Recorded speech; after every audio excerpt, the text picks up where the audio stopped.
Hello. Good evening. Evening.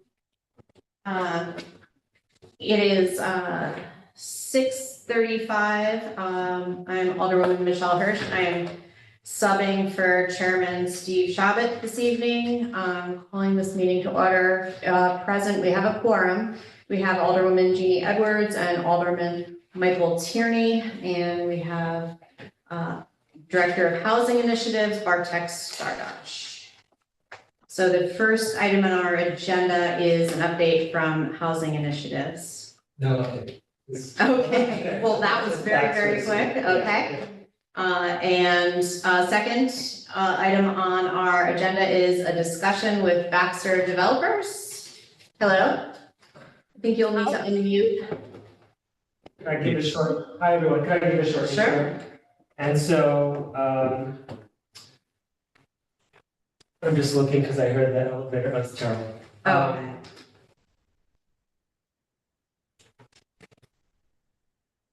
All right, I didn't know Bartek, if you wanted to say something or you want us to jump in? I'll do a quick intro. So, we had an initial discussion on the 615 Broadway project during last month's meeting. I introduced the project, said that the project is currently before the planning board. This is a site, as you all know, that has been vacant for a long time, and so I'm very excited that we have Baxter now that's working on a new vision for the site and a new mixed-use development.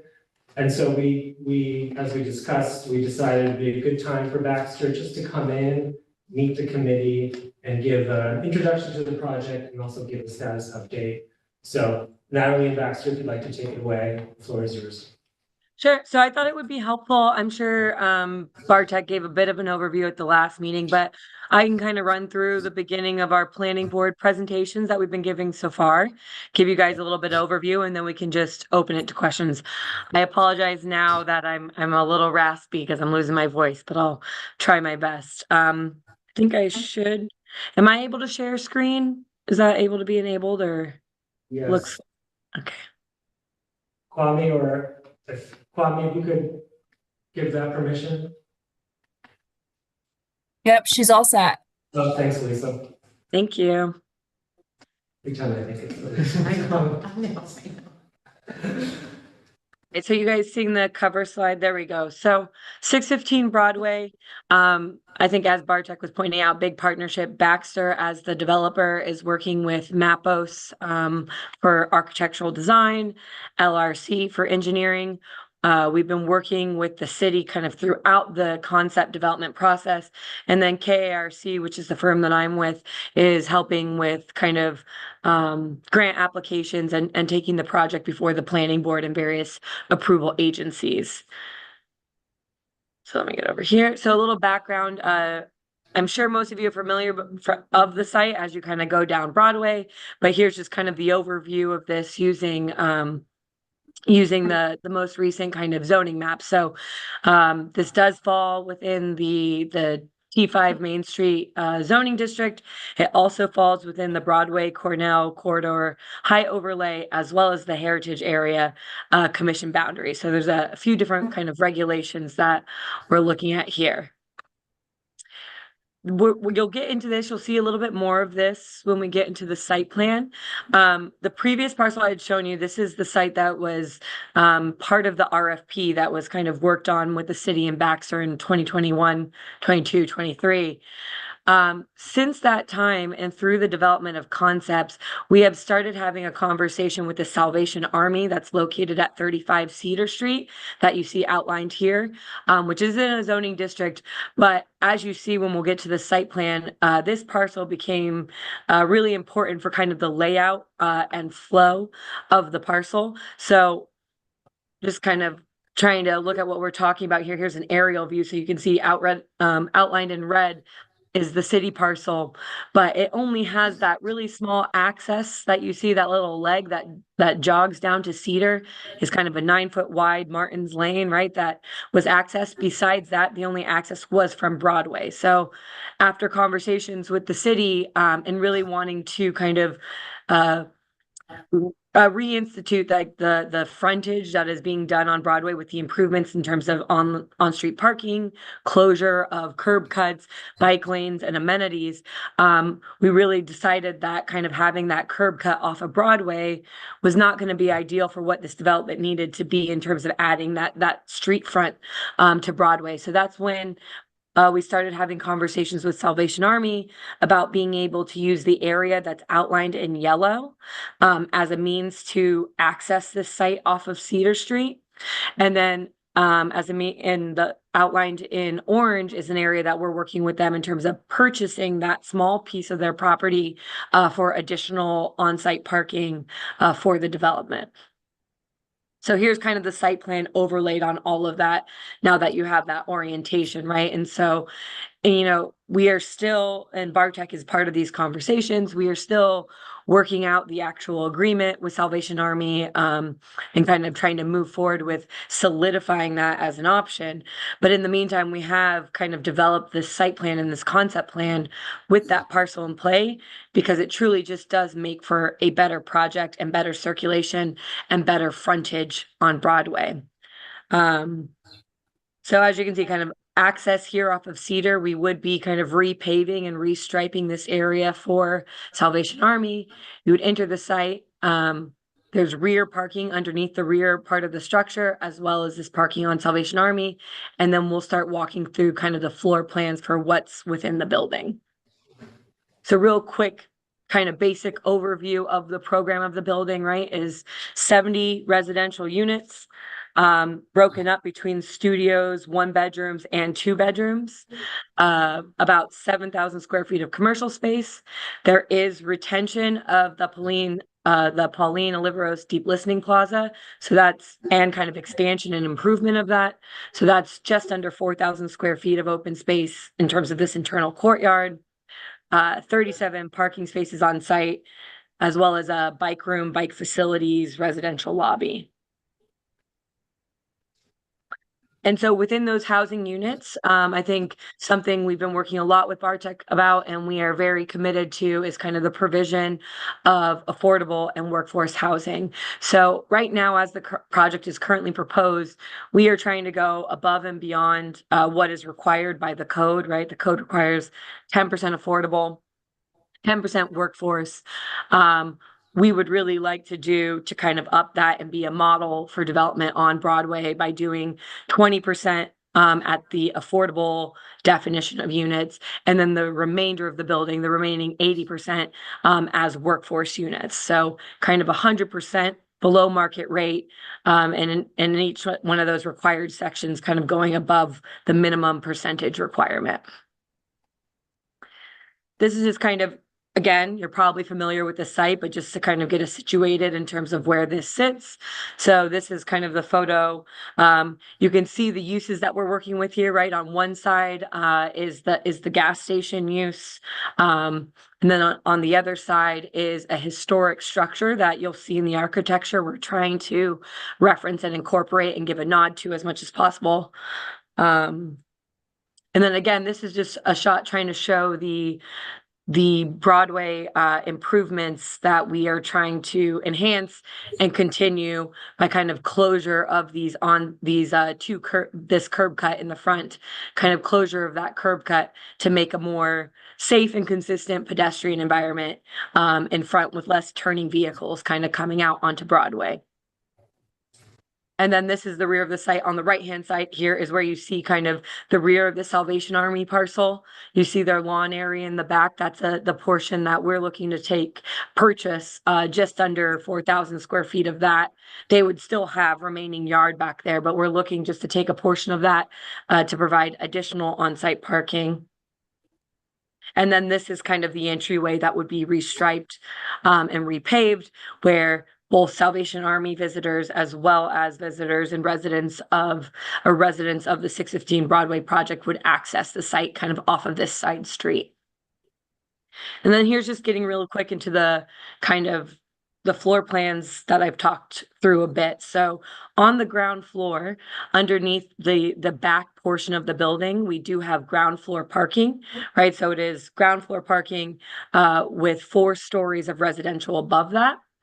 And then in the front portion of the building facing on Broadway, it's ground floor commercial, as well as the open space, the plaza, with 5 stories of residential above that. And so as you kind of go through these floor plans, 2 through 5 look similar. But what I really want to kind of get into is we played with height, right? So the building facing on as a means to kind of track with 609, 611, which is a historic building on Broadway.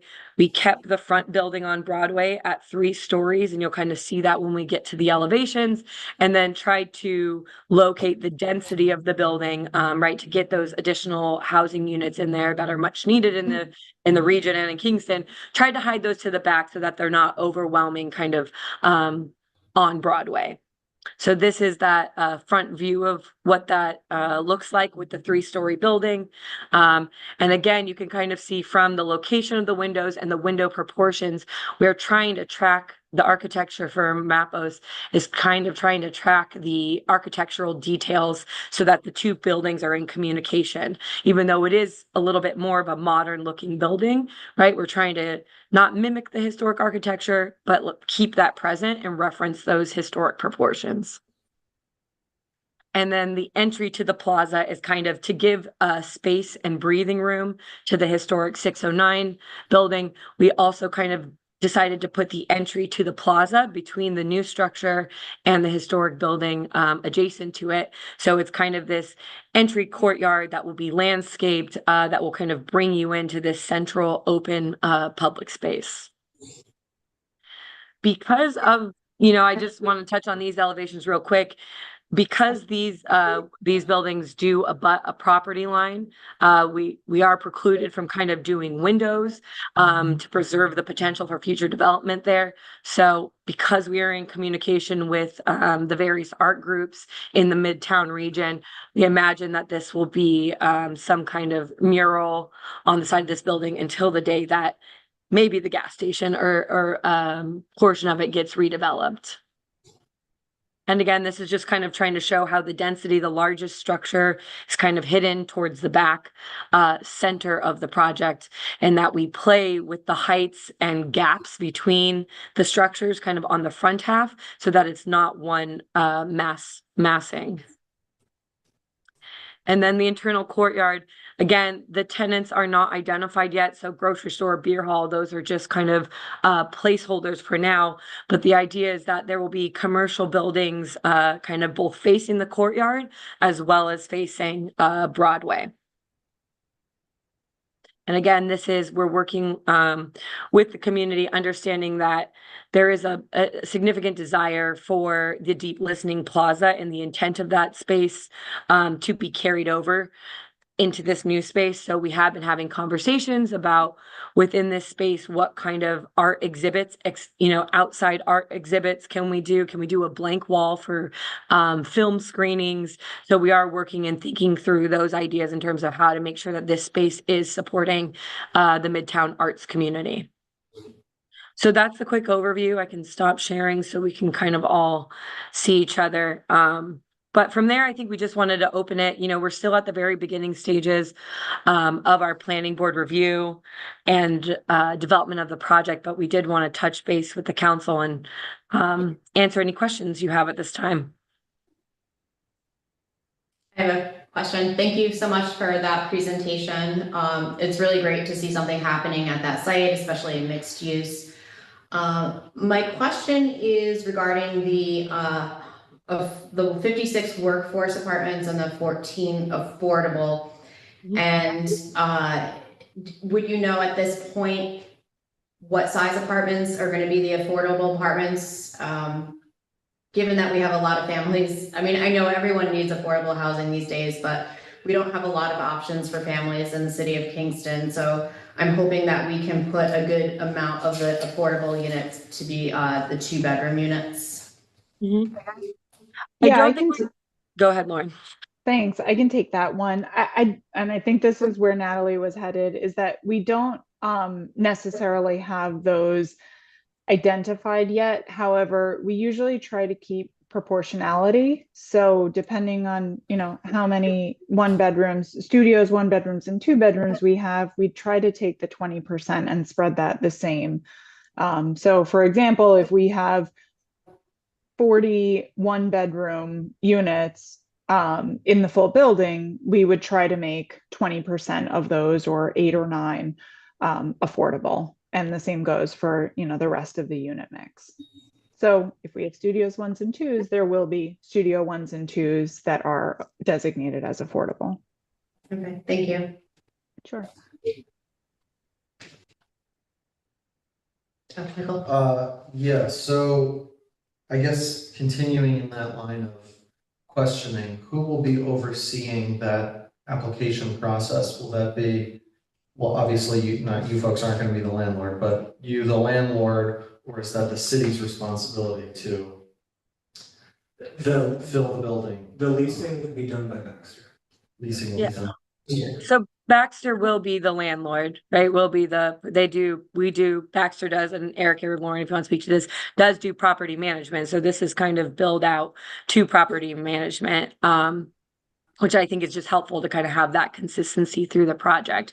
And then Bartek, I don't know if you guys have, if there's a body set up yet for the internal regulation of the required affordable units, but I think the other end is, you know, there's various funding streams that we're applying to try and to boost up that number of affordable units, right, that we're applying to. And each one of those programs has different monitoring requirements and reporting requirements annually. But I assume the city often sets up an agency that reviews that as well.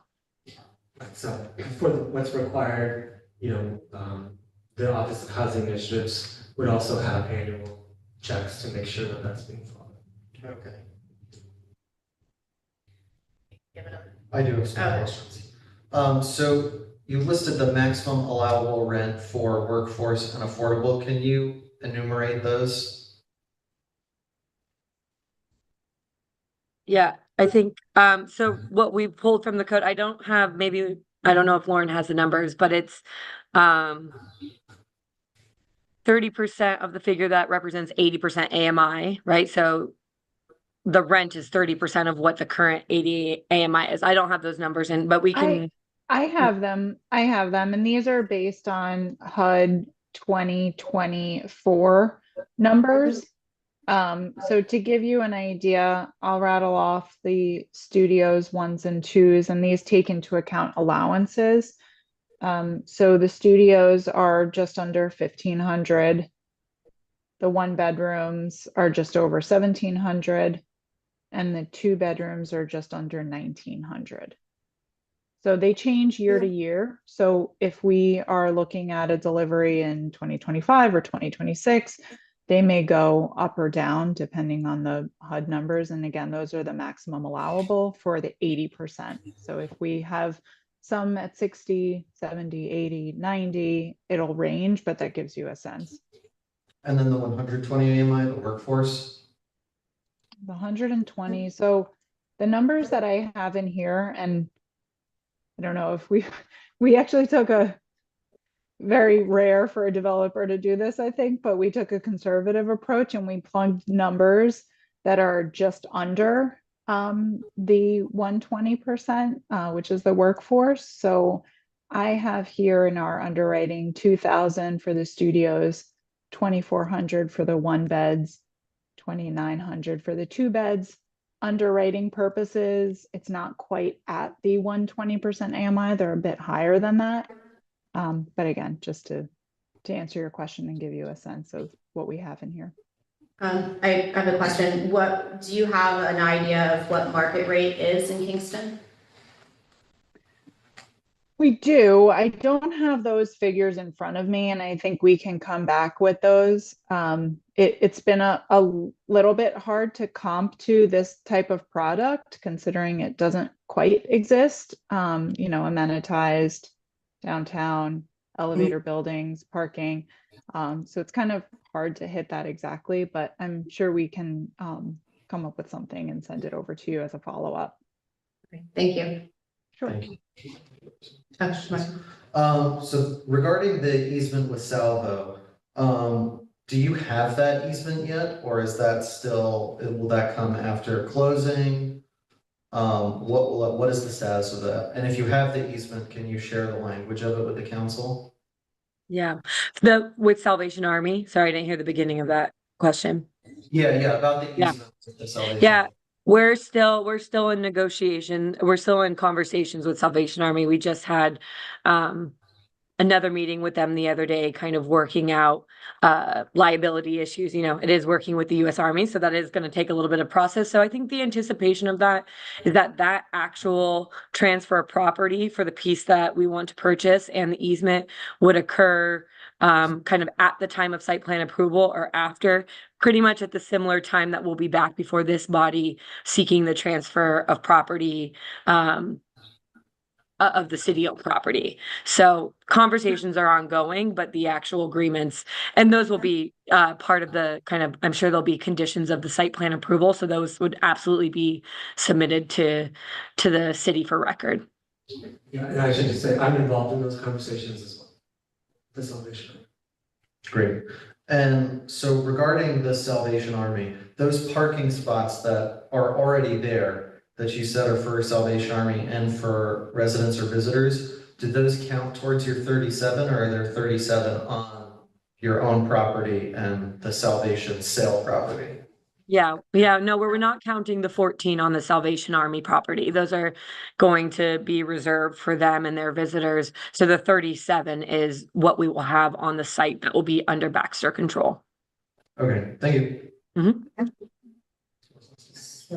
So there are 70 units in total and 37 parking spaces. How will those parking spaces be allocated? Will there be a cost associated with a dedicated parking space?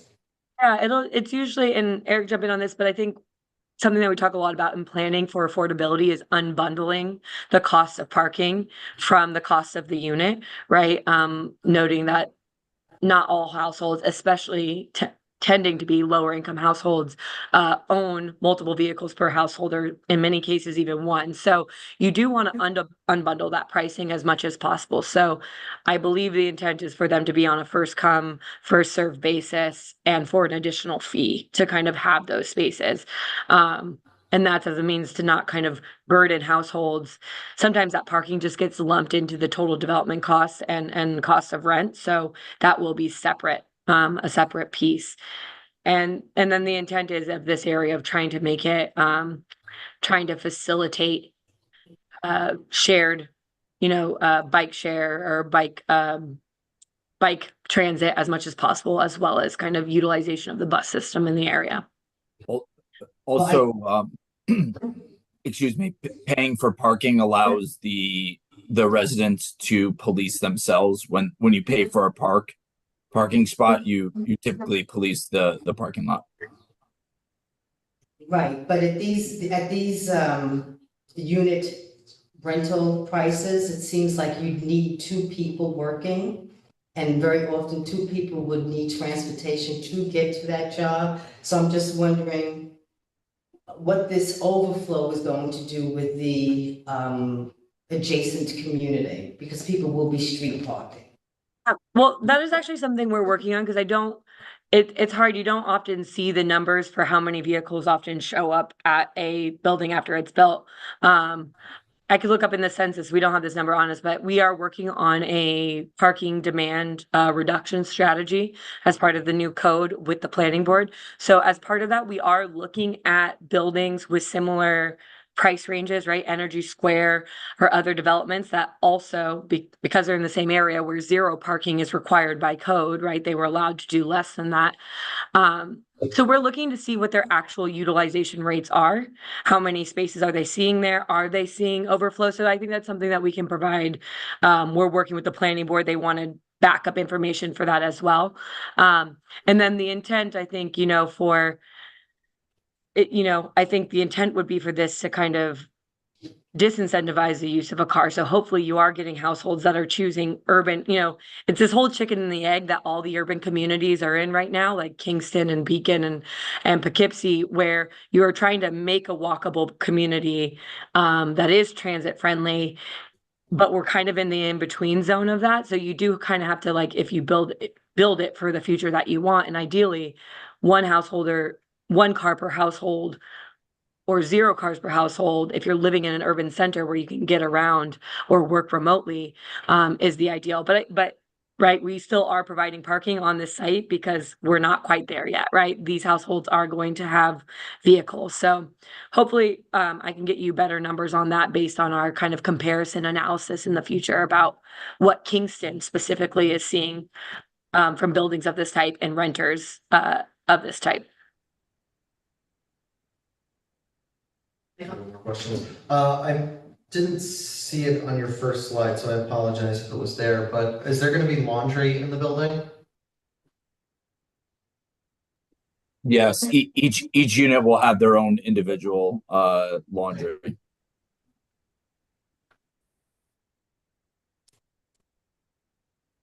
Anyone else? Jeannie, do you have any? I was just, wondering, with all this pricing and instead of having communal laundry, you know, like we're just adding up, you know, parking, laundry. What's included with these prices? Anything? Laundry. No, they. In each Yeah, unit? there will be laundry in each unit included. Who makes this kind of money? They got county employees. County employees, they're the only people who live here. But so regarding, the fees, so they would pay, you guys would pay for Central Hudson, or they pay for their own utilities? And are we gonna have, So the way it works is they pay for their own utilities, but there's a HUD allowance that is taken off that rental price. So for 1 bedroom, for electrical powered units, there might be a HUD allowance of $120. So that comes off the 80% AMI price But not the 120. And the 120. and the 120, correct? are we gonna be green smart about this? Are we gonna have solar? Yes. Are we gonna have solar? Are we gonna be green smart about this like we are with, Cedar Street apartments? Like they have solar on top of their buildings? Yeah, no, that's come up a few times. We haven't cited solar on the roof of this yet, but I think that's a good point. It's definitely something that the team's interested in looking into and definitely fits within the code. So, I think that's a good recommendation that we're definitely gonna try to incorporate as much as possible. Thermal? What about geothermal? I think we would look at the full, like, there's the C-PACE financing, there's geothermal, there's solar, so I think we would try and match it with, the various kind of funding streams out there to get that done, but I think it's all on the table for consideration. We haven't cited anything on the building, so it's a good point. I appreciate you bringing it up.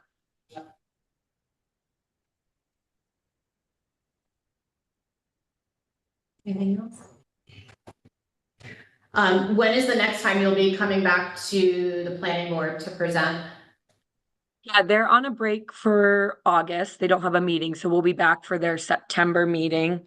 Which I don't have I'd have to look at my calendar for the date. So we'll be back before them for their regular September meeting. Okay, well, we'd love to have you back if you have major, updates or changes to the plans.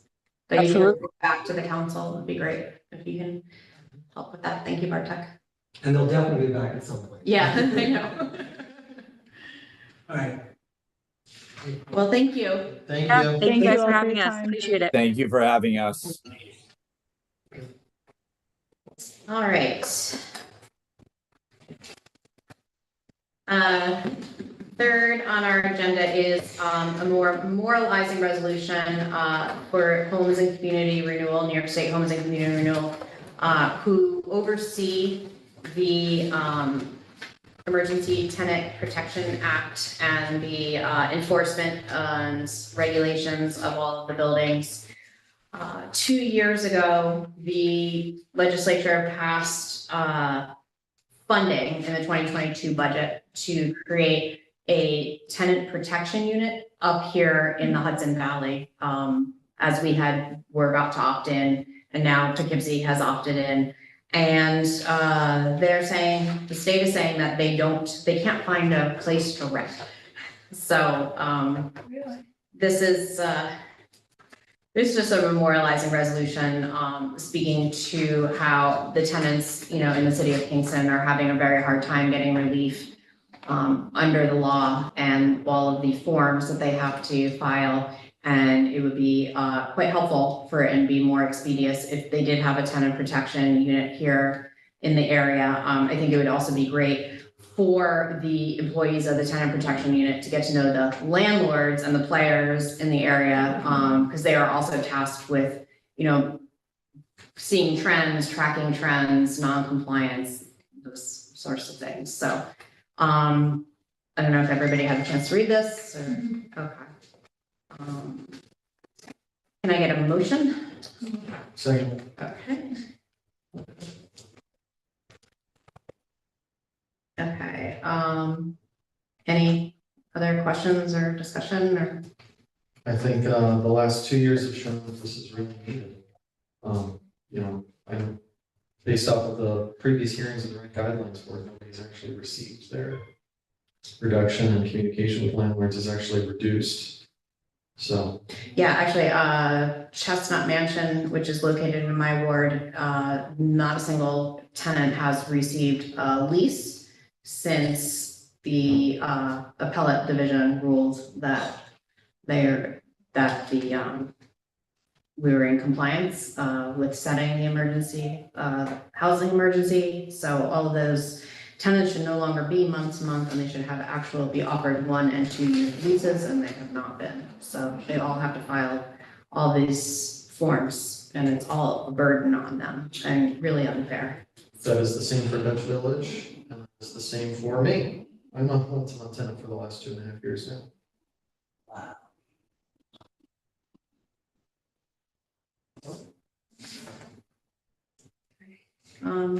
Anything else? Anybody else? I'm still stuck on stupid of $2,900. One 2-bedroom. You know, I need to kick my daughter out. Enough is enough. It's free rent. All right, so can Making I fun of it. call for a vote? All in favor? I Aye. You're good? Okay. Anyone opposed? Okay, passes 3-0. Thank you. Last thing is Bartek to discuss 421 PP. Yes. Okay, so this committee passed 421P last month, and we also said, let's take a look at 421PP to see if that would be. I know, it's hard. The right name, right? And so just as a reminder, whereas 421P applies for projects that include 25% affordable units, 421PP applies to 100% affordable projects. Whereas 421P is a 26-year tax exemption, PP is a 30-year tax exemption. And the other difference here is that whereas 421P sets a declining basically schedule for the exemption over the 26 years, 421PP, we can actually set that ourselves. All it says is that project over the course of 30 years cannot pay more than 10% of shelter rent in taxes. In this version of the local law that I submitted to the committee, I basically said, well, then our proposal would be that they pay that 10% shelter rent. That's a very low amount of taxes, just for comparison. That's very favorable. There are also projects, housing facilities in the city that have a very similar 10% of shelter rent cap, and it's very favorable. I guess my only concern, and I'm curious what everyone thinks, is that I'm not sure if anyone would use this. And I think I'm concerned that it would be very difficult to get the county and the school board on board with this one. That being said, it could be a good tool. I don't see any downsides of passing it, but. I had a question, this actually pertains to, oh my goodness, I forgot. This actually pertains to both 421 P and PP. The development period, 3 years, not development, I'm sorry, construction period, is 3 years. What's to prevent someone or an ownership entity from starting the construction process and therefore being eligible for that 100% exemption during those 3 years? And then somewhere, say at 2.5 years, saying, I'm not gonna do this, I'm gonna sell the property to someone else. Would that sale to that subsequent entity then start the clock rolling again at that 3-year mark? No, I don't think so. I mean, I would have to look at the specific Yeah, language. but why on the face wouldn't of it? Because it's a completely separate entity. Yeah, but, It would still be in construction and it's as of right. but I think that the statute makes it clear that the exemption is given to the property for a particular project. It's pretty clear that there's a 3-year maximum exemption for construction. So I don't see how you could possibly argue that it should be extended just because the entity has changed. Well, because it's a completely different entity. So if I wanted to warehouse my property and sell it to create another LLC that would, now be the owner, and therefore eligible as of right to the 3-year exemption in the 25 subsequent years, what's to prevent that from happening, unless we write that in, is my point. Right, I mean, certainly we can write that in, but I do think the statute is very clear in terms of the 3-year maximum exemption. I don't see But how, it doesn't, I don't see how if any assessor, right, could possibly be moved by that argument. Everything And like what- that on what doesn't go on the basis? property itself, not on the persons or the Yeah. LLC. It's on the, am I correct? It's Yeah. on the property itself. Right. It's It's on associated the- with that, it's associated with that With property, that I mean, the project. Not the person. I understand. No, I'm So just it's associated with the property, and the property is now being sold to another entity. And so doesn't that subsequent entity have the same right to 421P as the previous owner?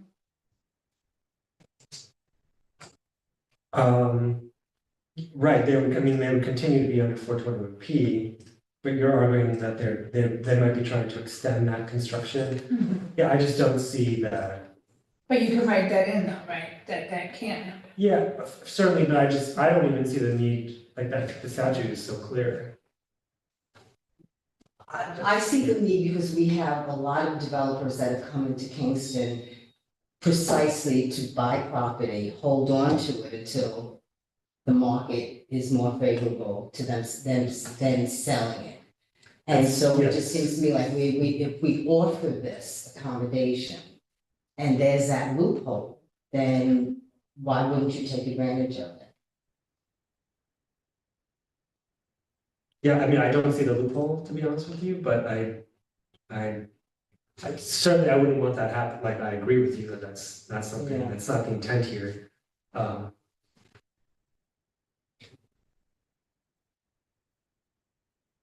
I just see developers all the time, come in, make certain repairs, and then triple their investment by selling the property. So I'm just trying to make sure that we're aware that that can happen. Sure, And in this environment, it may well happen. and what is the language that you'd like to see?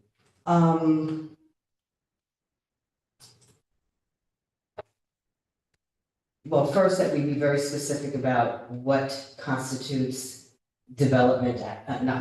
construction activities. So is it planning? Is it getting through planning? Is it having site control? Is it, demolition? I mean, when are they therefore allowed to take that 3-year It exemption? would be from when they have an active building permit until they, Active building. yeah, until they receive their certificate of occupancy. That would close out, right, the construction period. Okay. That So active permit, okay, so that could be part of the language, okay. I guess I do, because for 421P, it already passed committee, it's already had its first reading. Yeah. And so it had to be sent back to committee for the stage to be complete. Okay. Just wanted to note that. Mhm. If this becomes an issue, we could also come back and modify the law. What do you mean if it becomes an issue? If what you are worried about happens, we can always amend the law to add It would be those too late. restrictions. Well, I guess the other thing is we're opting into a state law, right? And there's only a few things that we can really change here, as you know, right? One of which is the benefit area. Right. And we've chosen the city of Kingston to be that benefit area. And so it's almost as if you're saying, oh, the state law itself might have a flaw, right? Because we can't change the state law and the kind of conditions under which an exemption is granted. Right, but it does say that in such a manner as may be prescribed in the local law adopted by the city, town, village pursuant to paragraph A of subdivision, or by a subsequent local law. Such city, town, village, whatever, may establish procedures as it deems necessary for monitoring and enforcing compliance. So we do have the right and the ability to write in certain compliance and procedural things. So I think just as a means of protecting the intent of the law, that there should be a way that it follows not only the land, but that the entity itself cannot sell it. And, well, I mean, how do you stop them from selling? Is there a way to check the state statute and what they mean by construction time? Like, could it possibly already be written in at the state level about building permits or? It just says wholly exempt from taxation while under construction and subject to a maximum of 3 years. I mean, I have now that I've been in the city for 2 years, I have a very clear view of what it means to be under construction, right? You have an active permit and you haven't received your COO, your certificate of occupancy. Right. So that's how I would see it. I mean, for me, right, I'm not a developer, I've never been a developer, but for me, if I have a project under construction and I've received this tax exemption, right, and I've started construction, it means I have all the financing pieces together, presumably. I don't see what's my incentive to find a loophole in the law and stop construction and sell it when someone else could receive the same. I guess I'm not understanding the way Now you you can sell it 3 times as much as you paid for it. That would be one incentive. The other thing would be that perhaps, market conditions have changed or your financing fell through or whatever. But I have seen where, again, entities come in, they buy a property, they do whatever the bare minimum is to, comply, and then they sell it. And this is part of why we're in the position we're in, on Wall Street.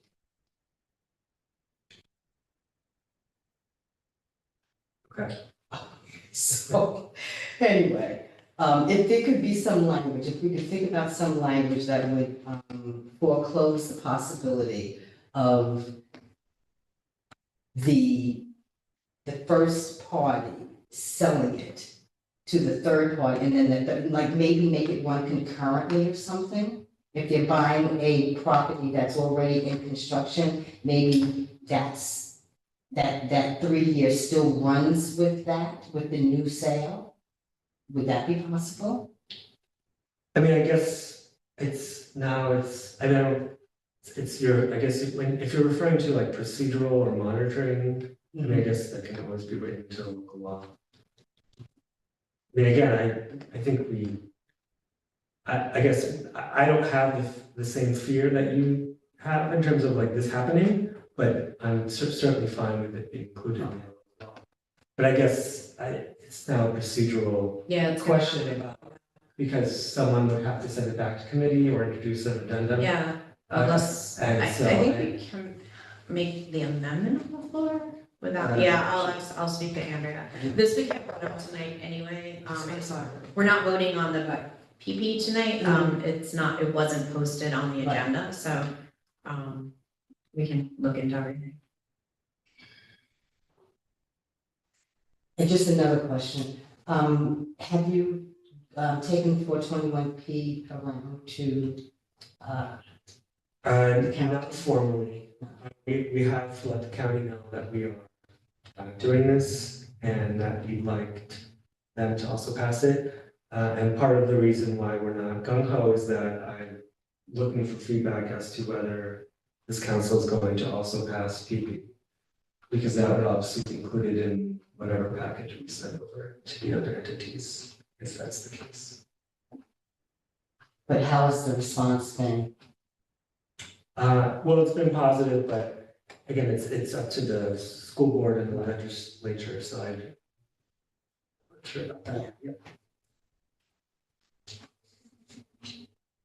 Okay, well, there's only 4 of us tonight, so. We can't speak for the other 5 or, Right. yeah. I guess, can I ask you, since you were the one that requested looking into PP, or is this something that you'd like to also pass? Do you see this council also? Well, I didn't want 421P for the reasons but it passed. And so for me, if we're going to pass 421P, then this makes more sense to me that we at least as a city benefit by 100% affordable housing if we're going to give away these kinds of benefits. So yes, I would be inclined to support PP. So would you be willing to just reach out to everybody, the rest of the council and get a read? Sure. Okay, thank you.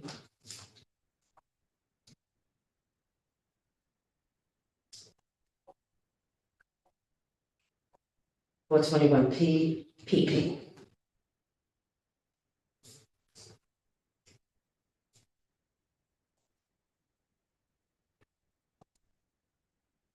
How does everybody here feel about it?